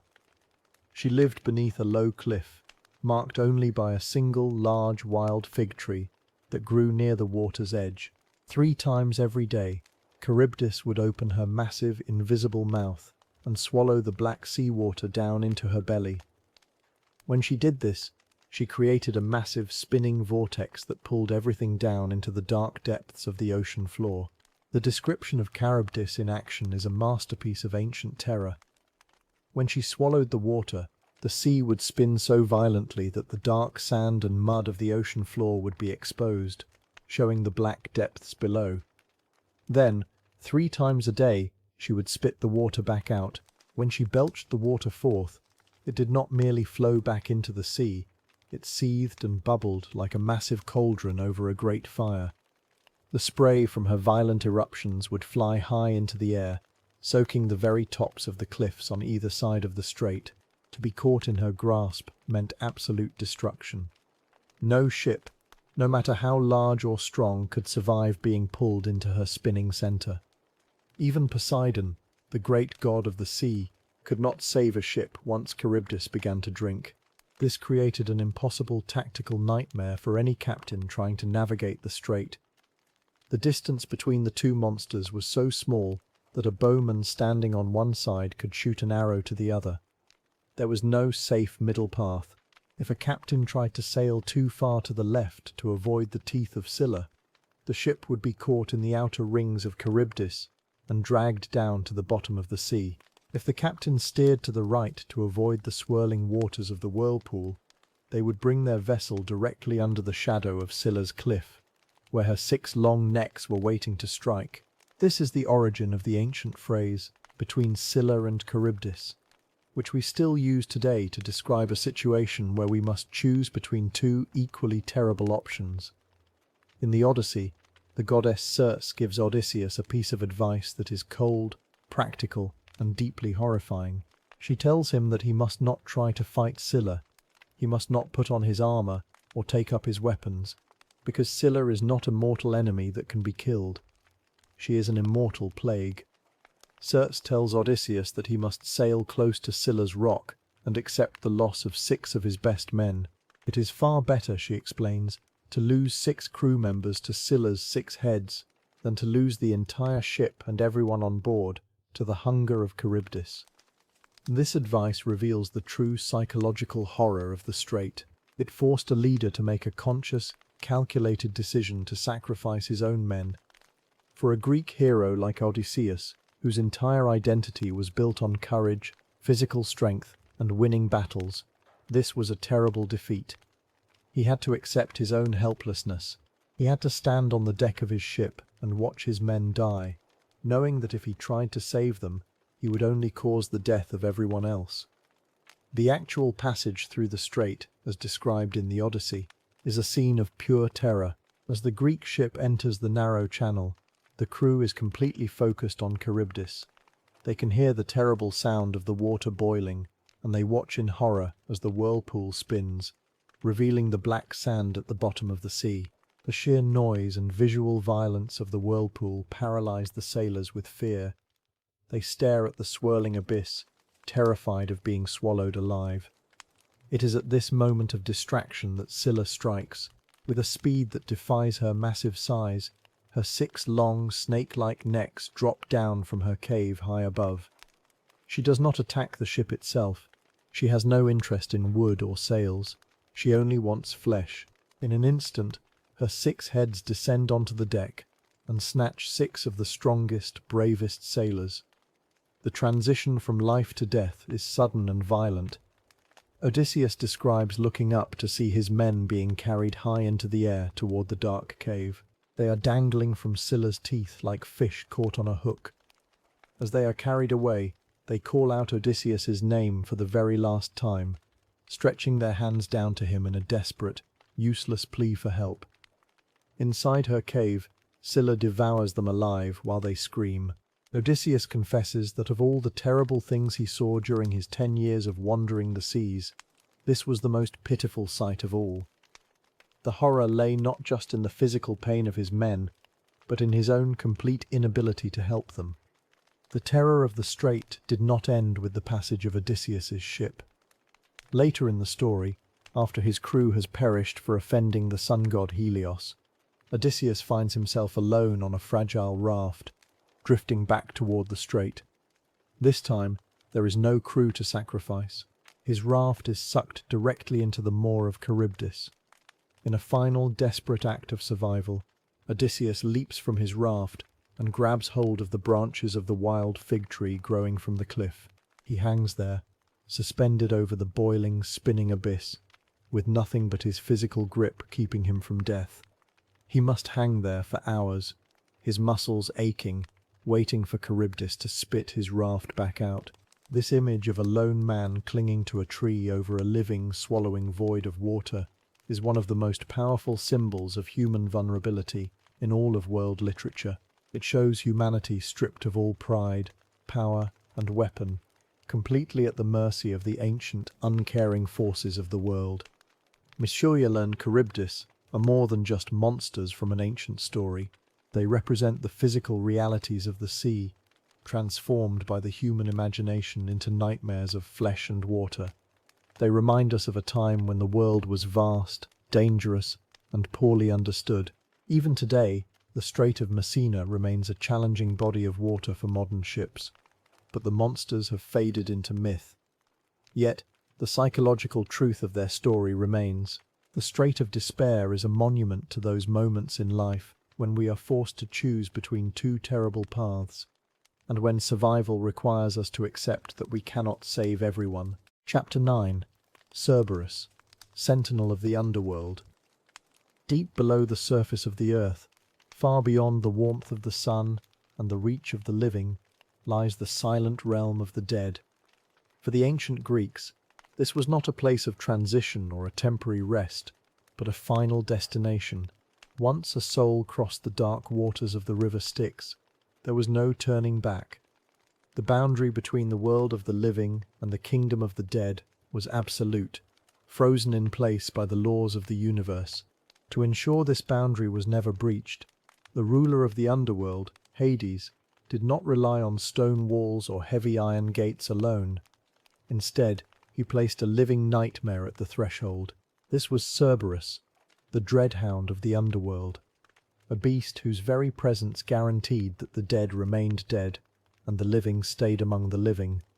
To understand the terror that Cerberus inspired, one must look at his monstrous origins.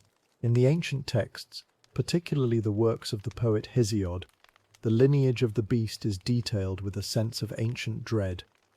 Cerberus was not an ordinary animal, but a child of the most terrifying forces in Greek mythology. His father was Typhon, a colossal, fire-breathing giant with 100 dragon heads, who once challenged Zeus himself for the throne of the cosmos. His mother was Echidna, a creature half woman and half serpent, known as the mother of monsters. From this horrific union came a brood of nightmarish creatures. Cerberus shared his bloodline with Orthrus, a two-headed hound that guarded the cattle of Geryon, the many-headed Lernean Hydra, and the fire-breathing Chimera, born from chaos and terror. Cerberus was destined from birth to serve a grim and violent purpose. In his earliest descriptions, the appearance of Cerberus was even more overwhelming than the three-headed dog we commonly imagine today. In Hesiod's epic poem, the Theogony, written over 2,700 years ago, the poet describes the beast as having 50 heads. Hesiod calls him the brazen-voiced hound of Hades, a relentless, strong creature that feeds on raw flesh. Other ancient writers went even further, claiming the beast possessed 100 heads. Over time, however, as the stories were passed down and artists struggled to depict such a complex monster on pottery and in stone, the image of Cerberus shifted. The standard depiction became a massive, muscular dog with 3 distinct heads. Yet, even with 3 heads, Cerberus was far more than a simple dog. His body was a tapestry of serpentine horror. Along his back and neck, instead of a normal mane of fur, grew a writhing mass of living snakes that hissed and bared their fangs at anyone who approached. His tail was not that of a hound, but the long, powerful tail of a dragon or a venomous serpent, capable of striking and biting with deadly precision. His eyes were said to flash with a fiery, unnatural light, and his claws were as sharp as those of a lion. Every aspect of his physical form was designed to inspire instant, paralyzing fear. The 3 heads of Cerberus were not just for show. They served a practical purpose for a sentinel. With multiple heads, the beast could look in several directions at once, making it nearly impossible for anyone to sneak past him. Some ancient writers suggested that the 3 heads represented different aspects of time, namely the past, the present, and the future, suggesting that death watches over all eras of human existence. Others believed they represented the stages of human life: youth, manhood, and old age. Regardless of the symbolism, the physical reality of 3 pairs of jaws, lined with rows of razor-sharp teeth, was enough to keep even the bravest souls at bay. One of the most terrifying physical traits of Cerberus was his venomous drool. This legendary substance plays a key role in the stories of the Roman poet Ovid. According to these myths, the saliva of the underworld hound was filled with foul, poisonous liquids. This drool was so toxic that it had a lasting impact on the natural world above. The story goes that when the hero Heracles dragged Cerberus out of the dark underworld and into the bright, unaccustomed daylight, the beast was driven wild with rage and pain. As he fought against his captor, he spat a thick, poisonous foam from his thrashing jaws. This foam fell upon the bare earth of Scythia. From the soil soaked in this underworld poison, a dark plant grew. This plant was aconite, also known as wolfsbane, one of the most deadly poisons known to the ancient world. The Greeks used this myth to explain why the plant was so incredibly lethal. It was born directly from the venom of the guardian of hell. The primary duty of Cerberus was not to keep people out of the underworld, but to keep them inside. In the ancient Greek view of the afterlife, the dead were often eager to return to the warmth and light of the living world. The souls of the deceased would drift toward the gates, hoping to find a way back to their families and their former lives.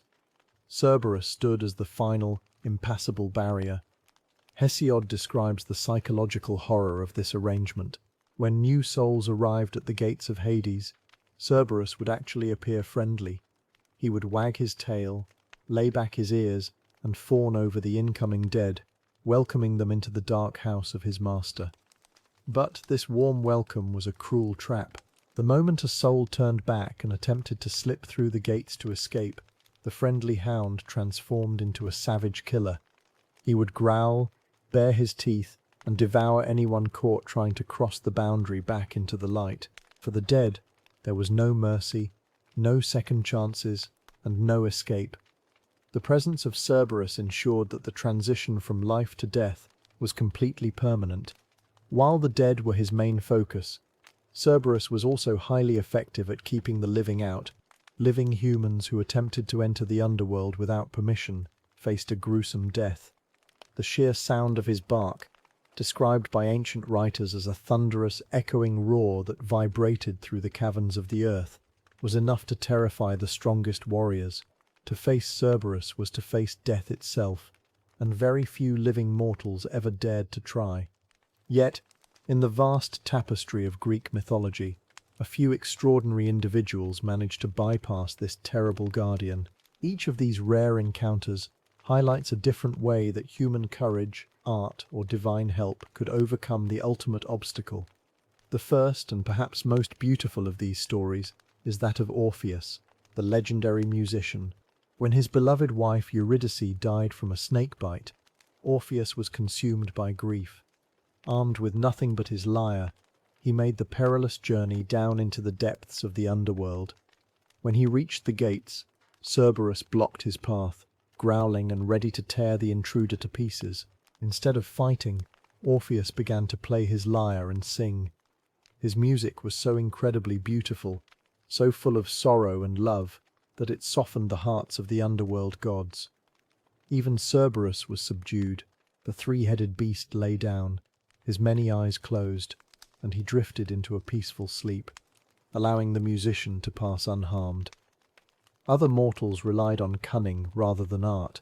In the epic stories of the Roman poet Virgil, the hero Aeneas travels to the underworld to speak with his deceased father. He is guided by the Sibyl, a powerful prophetess. As they approach the gates, they are met by the terrifying barks of Cerberus. Knowing they cannot defeat the beast in battle, the Sibyl prepares a special treat, a honey cake mixed with drowsy herbs and sedatives. She throws the cake to the monster. Driven by his primal hunger, Cerberus catches the cake in one of his massive mouths and swallows it whole. Within moments, the drug takes effect, and the great guardian collapses onto the cave floor, sinking into a deep sleep. This story popularized the phrase "a sop to Cerberus," meaning a bribe given to quiet a troublesome person.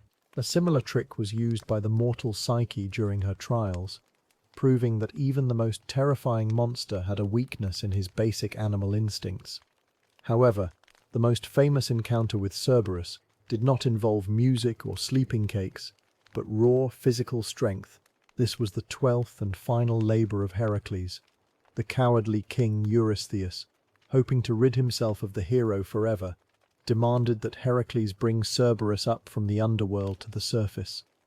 This was considered an impossible task, a journey from which no mortal could ever return. Heracles prepared by traveling to Eleusis to be initiated into the sacred mysteries, seeking the protection of the gods. Guided by Hermes and Athena, the hero descended into the Dark Kingdom. When Heracles demanded the Hound, Hades, the god of the dead, agreed to let him take Cerberus, but on one strict condition. Heracles had to master the beast using only his bare hands, without the use of his club, his arrows, or any other weapons. Heracles accepted the challenge. He tracked Cerberus to the gates of the river Acheron. Wearing his impenetrable Nemean lion skin for protection, the hero threw his mighty arms around the neck of the beast. Cerberus fought back with immense fury. The snakes on his neck hissed and bit, and the dragon tail whipped around, striking and biting Heracles. But the hero did not let go. He squeezed the throat of the monster, cutting off his breath, until the mighty hound of hell was finally choked into submission. Bound in heavy chains, Cerberus was dragged out of the underworld and into the blinding light of the sun. It was during this journey that his toxic drool created the deadly aconite plant. When Heracles finally presented the terrifying, thrashing monster to King Eurystheus, the king was so paralyzed with fear that he ran and hid inside a large bronze jar, begging the hero to take the beast back where he belonged. Heracles complied, returning the Sentinel to his post at the gates of Hades. Cerberus remains one of the most powerful symbols of the ancient world.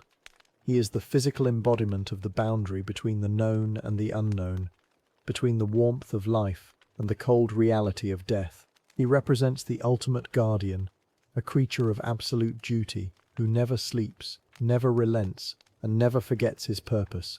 Through the works of Hesiod, Homer, and Ovid, we see a creature that is not just a monster, but a vital part of the cosmic order, ensuring that the natural law of mortality is respected by all. He stands forever at the edge of the dark, a warning to any who would dare to challenge the finality of the grave. Chapter 10. The Nemean Lion, Impervious Fury. In the ancient hills of the Peloponnese, a shadow once fell over the valley of Nemea. This was not a shadow of clouds or oncoming night, but of a predator so terrible that the local people abandoned their fields and lived in constant terror. The beast that ruled these rocky hills was the Nemean lion, a creature whose very name became synonymous with unstoppable force and absolute dread. This was no ordinary animal, born of the natural world. It was a monster of divine malice, sent by the gods to punish humanity and to test the absolute limits of mortal strength. To understand the terror of the Nemean lion, one must look back to the very dawn of Greek mythology, where the bloodlines of monsters shaped the destiny of heroes. According to the ancient poet Hesiod in his work, the Theogony, the Nemean lion belonged to a family of absolute nightmares. Hesiod wrote that the beast was born from the monstrous dog Orthrus, the two-headed hound that guarded the cattle of Geryon. Its mother was often said to be the Chimera, a fire-breathing creature that combined the features of a lion, a goat, and a serpent. Other ancient writers, such as the mythographer Apollodorus, claimed an even more terrifying parentage, stating that the lion was the offspring of Typhon, the giant storm demon who once challenged Zeus for the throne of heaven. Regardless of the exact lineage, the lion was closely related to other famous monsters, including the multi-headed Hydra of Lerna and the three-headed guardian of the Underworld, Cerberus. It carried the dark, chaotic energy of the ancient world in its veins. The goddess Hera, the queen of the heavens, took a special interest in this monstrous cub. Consumed by her eternal jealousy and anger toward her husband Zeus, Hera nurtured the lion and sent it to live in the hills of Nemea. Some ancient tales even suggest that the lion fell from the moon, nourished by the moon goddess Selene before being brought down to earth to serve Hera's dark purposes. Hera's goal was simple. She wanted to create a clearing of terror, a place where no mortal could survive, and a trap that would eventually destroy her husband's most famous mortal son. The lion made its home in a massive cave on Mount Tritos, a mountain that overlooked the key trade routes of the region. From this vantage point, the beast could watch the valleys below, waiting for any traveler foolish enough to cross its territory. The physical description of the Nemean lion in ancient texts paints a picture of a perfect killing machine. It was far larger than any normal lion, with a massive frame and muscles like coiled iron. But its most defining characteristic, and the source of its legendary power, was its golden fur. This was not merely beautiful, it was a magical armor. The hide of the Nemean lion was completely impenetrable. No weapon forged by human hands could pierce it. Bronze spears would shatter against its flanks, iron swords would bend like dry twigs, and arrows would bounce harmlessly off its chest. To make matters worse, the lion's own claws were sharper than any bronze blade. With a single swipe of its paw, the beast could tear through metal armor and heavy wooden shields as if they were made of dry leaves. For years, the people of the region could do nothing but watch as their livestock was slaughtered and their families were hunted. The story of the Nemean lion is forever bound to the first labor of Heracles, the greatest hero of Greek myth. Heracles was a man of immense strength, but he was also a man carrying a heavy burden of grief and guilt, driven temporarily mad by the goddess Hera. Heracles had committed a terrible crime, destroying his own family. To cleanse his soul and find atonement, the Oracle of Delphi commanded him to serve his cousin, King Eurystheus of Mycenae, for 12 years. Eurystheus, a weak and fearful ruler who was deeply threatened by Heracles' strength, decided to use this opportunity to get rid of the hero. For his very first task, Eurystheus ordered Heracles to bring him the skin of the Nemean lion. It was a task designed to be a death sentence, as Eurystheus knew that no mortal weapon could harm the beast. Heracles set out toward the valley of Nemea, carrying his bow, a quiver of arrows, a bronze sword, and a massive club that he had carved from a wild olive tree. He did not yet know the true nature of his enemy. On his journey, he arrived at the town of Cleone, where he met a poor shepherd named Molorkos. The shepherd had lost his son to the lion and was living in deep grief. Molorkos welcomed the hero into his humble home and prepared to sacrifice his last ram to the gods to ensure Heracles' safety. But Heracles stopped him. He told the shepherd to wait for 30 days. If Heracles returned alive within that time, they would sacrifice the ram together to Zeus the Saviour. If he did not return, Molorkos was to sacrifice the ram to Heracles as a hero who had died in battle. With these terms set, Heracles climbed into the rocky, sun-bleached hills of Nemea. The silence of the landscape was eerie. The fields were empty, the villages were deserted, and the air was thick with the scent of decay. Heracles tracked the beast by following the path of broken trees and the bones of its victims. Eventually, he caught sight of the monster. The lion was returning to its cave after a successful hunt, its golden fur stained with fresh blood. Heracles did not hesitate. He took cover behind a rock, drew his bow, and let fly an arrow aimed directly at the lion's chest. The arrow flew true, but instead of piercing the flesh, it made a sharp metallic sound and bounced off the golden fur, landing harmlessly in the dust.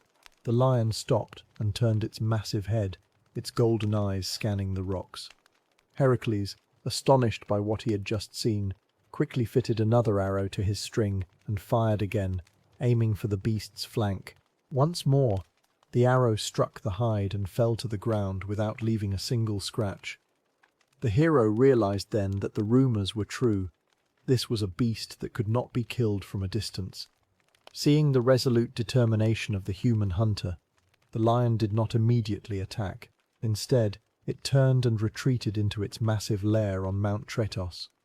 This cave was a natural fortress with two separate entrances, allowing the beast to escape if it was ever cornered. Heracles, showing the quick tactical thinking that defined his heroism, immediately understood the danger. He tracked the lion to the mountain and carefully inspected the terrain. He realized that if he entered one door, the lion would simply slip out of the other. To prevent this, Heracles gathered massive boulders and heavy logs, piling them high until one of the cave entrances was completely blocked and sealed. With the escape route closed, Heracles took his heavy wooden club in one hand and stepped into the pitch-black darkness of the remaining entrance. The air inside the cave was cold, damp and foul with the stench of rotting flesh. As his eyes adjusted to the gloom, Heracles heard a low, rumbling growl that shook the very stone beneath his feet. In the darkness, two glowing yellow eyes stared back at him. The Nemean lion was trapped, and it was ready to fight for its life.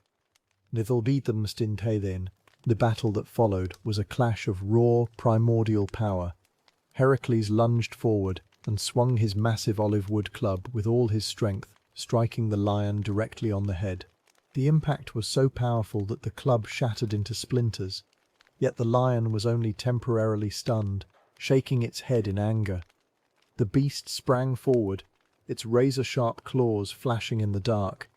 It tore at Heracles, ripping his clothing and gouging his flesh. Some accounts say the lion even bit off one of the hero's fingers during the brutal struggle. Realizing that his club and sword were completely useless against this magical opponent, Heracles threw his shattered weapons aside. He understood that the only way to defeat the impervious beast was to use his own godlike physical strength.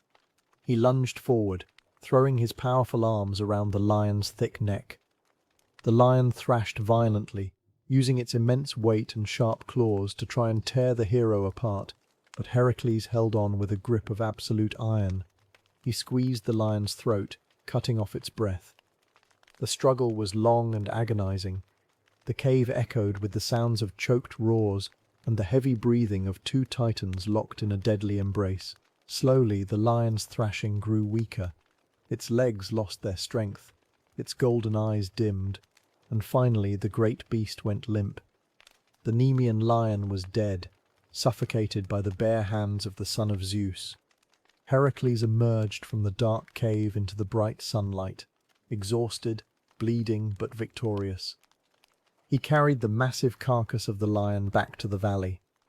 He arrived at the home of Melodies on the 30th day, just as the shepherd was preparing to perform the sacrifice for a dead hero. Instead, they celebrated together and offered the sacrifice to Zeus the Saviour, thanking the king of the gods for Heracles' survival. But Heracles' task was not yet complete. He had to bring the skin of the lion back to King Eurystheus. He tried to skin the carcass using his iron knife, but the blade could not even scratch the surface of the dead beast. He tried using sharp stones, but they shattered against the hide. Seeing the hero's frustration, the goddess Athena, who was Heracles' divine protector, intervened. She whispered a clever solution into his ear. He must use the lion's own razor-sharp claws to cut its skin. Heracles took one of the dead beast's paws, extended a claw, and found that it sliced through the golden hide as easily as a knife through butter. Using this method, he successfully removed the impenetrable pelt. When Heracles returned to Mycenae, carrying the massive lion skin, King Eurystheus was so terrified by the sight of the dead beast and the incredible strength of the hero that he ran in fear. He forbade Heracles from ever entering the city gates again to report on his labours. Instead, the king ordered him to display the fruits of his tasks outside the city walls. Eurystheus even had a large bronze jar buried in the ground, where he would hide whenever Heracles returned from a mission. From that day forward, the skin of the Nemean lion became Heracles' most famous attribute and his greatest defense. He draped the golden pelt over his shoulders, using the lion's head as a helmet that protected his own.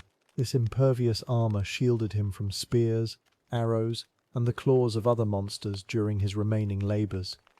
The beast that was sent to destroy him had instead become his ultimate shield. The gods, recognizing the sheer power of the Nemean lion, placed its image among the stars as the constellation Leo, ensuring that the memory of its impervious fury would live on for eternity. The story of the Nemean lion is more than a tale of a hero killing a monster. It is a story about the triumph of human resourcefulness and raw determination over seemingly impossible, divinely ordained obstacles. By facing a beast that could not be harmed by conventional means, Heracles was forced to rely on his mind, his bare hands, and his inner strength, setting the standard for what it truly meant to be a hero in the ancient world. Chapter 11. Winged Scourges, Harpies and Stymphalian Birds. The sky in ancient Greek mythology was not only a place of bright light and home to the Olympian gods, it was also a realm of sudden danger, where terrifying creatures ruled the air. Among these aerial threats, two groups of monsters stood out for their ability to bring ruin from above. First were the Harpies, the swift and dirty wind spirits who snatched food and souls. Second were the Stymphalian birds, a massive swarm of man-eating birds with feathers and beaks of bronze. Both represented the fear of what could swoop down from the clouds, leaving destruction in its wake. To understand the Harpies, we must look at how their story changed over time in ancient Greek literature. The word harpy comes from the Greek verb meaning to snatch. In the earliest stories, they were not the ugly monsters we often picture today. In his book, The Theogony, the poet Hesiod describes them as beautiful women with lovely hair and fast wings. They were the daughters of the sea god Thaumas and the ocean nymph Electra. This made them the sisters of Iris, the goddess of the rainbow. These early harpies, named Alo, which means storm wind, and Occipete, meaning swift flyer, were the personification of sudden gusts of wind and violent storms. They flew as fast as birds or the breath of the wind. In Homer's famous epic poems, the Iliad and the Odyssey, they were treated as forces of nature that could make people disappear without a trace. If a person went missing and was never found, the ancient Greeks would say that the storm winds, or the Harpies, had snatched them away. As the centuries passed, the image of the Harpies became much darker and more frightening. Instead of beautiful wind goddesses, they were described as horrible monsters with the heads of pale, hungry women, and the bodies, wings, and sharp claws of birds of prey. They became known as the Hounds of Zeus, used by the king of the gods to punish mortals who had angered the heavens. The most famous story showing this cruel role is the torment of King Phineus of Thrace. Phineus had received the gift of prophecy from Apollo, but he abused it by revealing the secret plans of the gods to humans. As a punishment, Zeus blinded him and sent the Harpies to torment him. Every time the blind king sat down to eat, the Harpies would swoop down from the sky. They would snatch the food right from his hands and his table. What they did not eat, they defiled with a terrible, disgusting smell, making it impossible for the king to eat anything.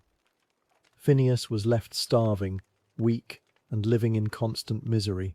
This torture only ended when the Argonauts, a band of heroes led by Jason, arrived in Thrace during their quest for the Golden Fleece.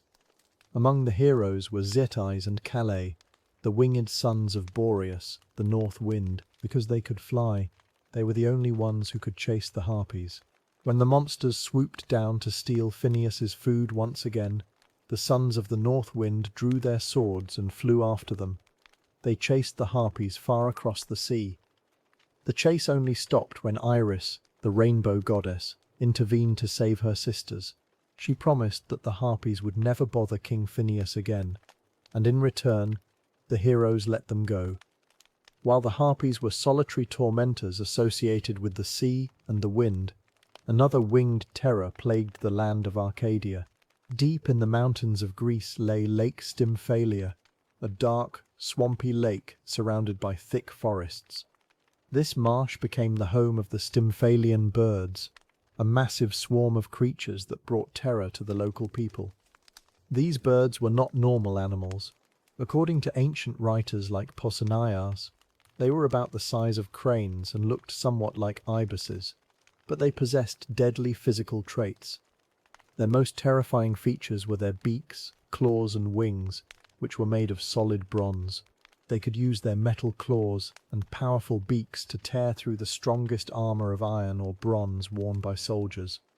Even worse, they could shoot their sharp, metallic feathers from the sky like arrows, killing anyone walking below. The Stymphalian birds were also said to be the pets of Ares, the god of war, or sacred to Artemis, the goddess of the hunt. They bred incredibly fast in the deep safety of the Arcadian marsh. Soon their numbers grew into the thousands.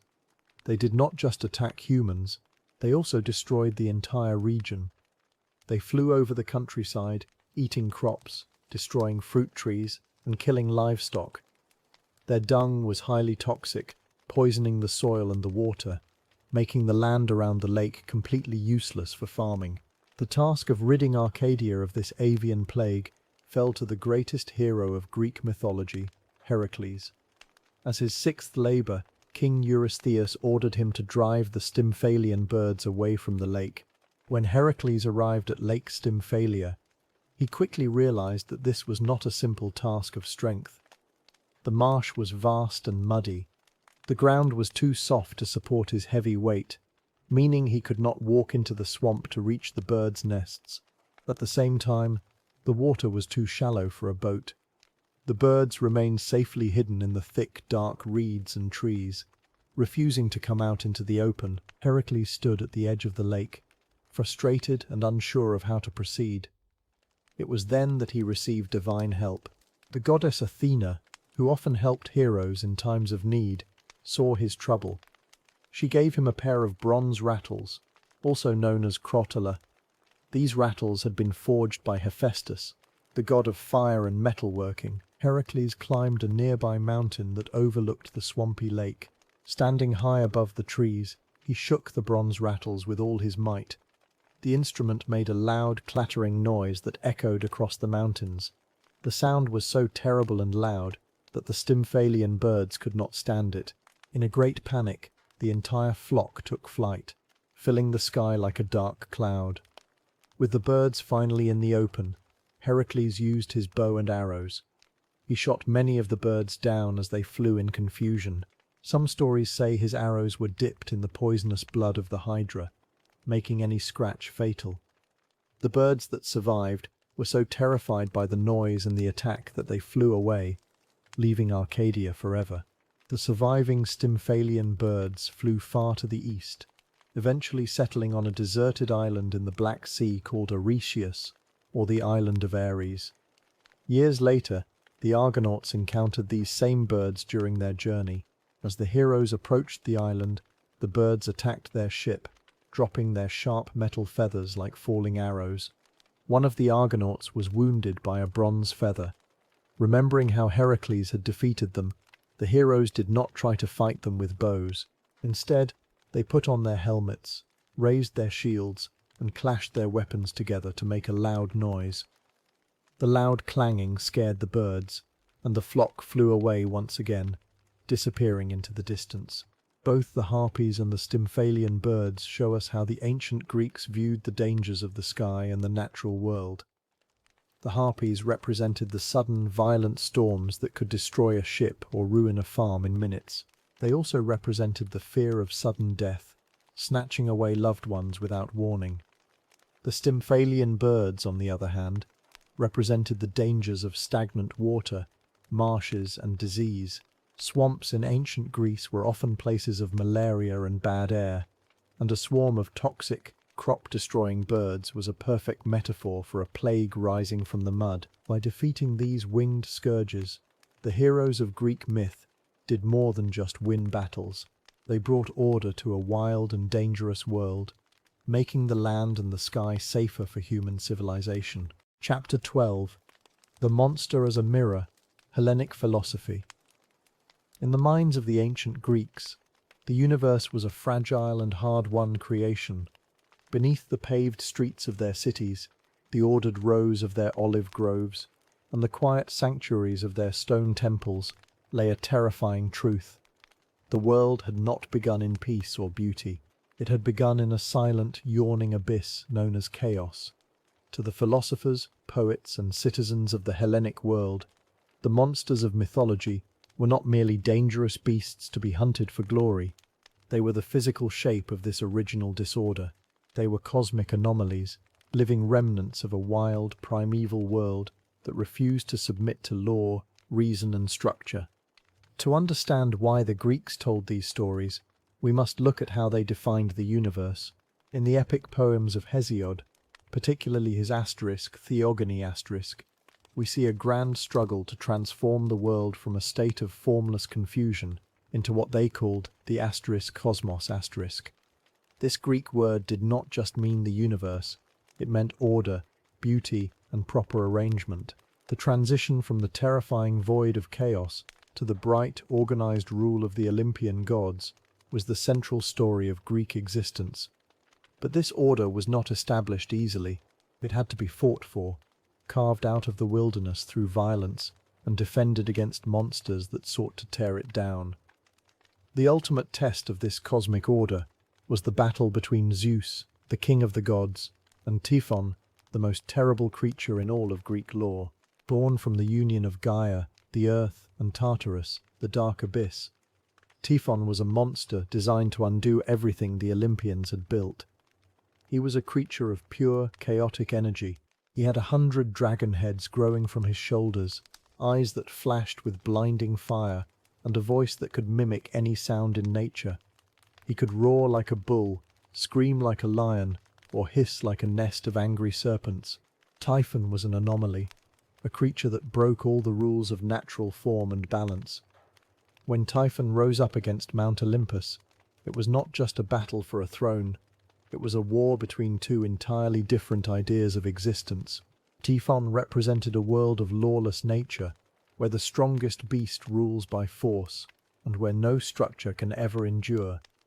Zeus, armed with his lightning bolts, represented the Greek concept of justice, law, and cosmic order. When Zeus finally struck Typhon down and buried him deep beneath the earth under Mount Etna, the message was clear.